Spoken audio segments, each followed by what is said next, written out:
My earliest memories of Butlins were coming to visit my uncle who ran Bognor, and we used to spend great times as a big family with my father, my mother, my brother. Enjoying our time here was great.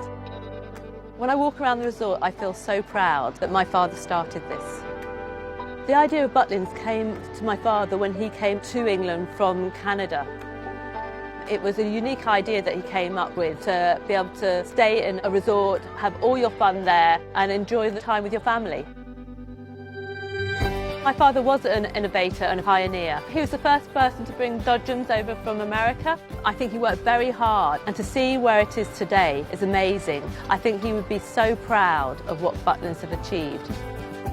I think the guests come back every year and they like to see friendly faces that they know. If you see a redcoat, you know it's somebody that you can trust, that knows about Butlins, that will be friendly, engaging, will want to talk to you, will help you. At the heart of Butlins, it's about people. Everybody wants you to enjoy your time here. Hi guys, welcome. What can I get you? People's experience of Butlins was paramount to my father. He wanted them to enjoy themselves, feel that they had good value, and then leave with great memories. Oh, look, in the old paper. Ah, look, Butlins. Butlins has evolved with the times, but it is genuinely the same place that it has always been. And the new pool is just absolutely mind-blowing. It just looks amazing, and the outside is done so simply, but when you go in there, you get the wow factor. The pool was well designed.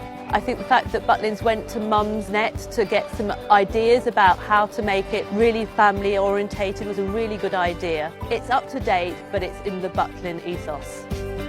To have the first helter-skelter water ride in the world would make my father smile.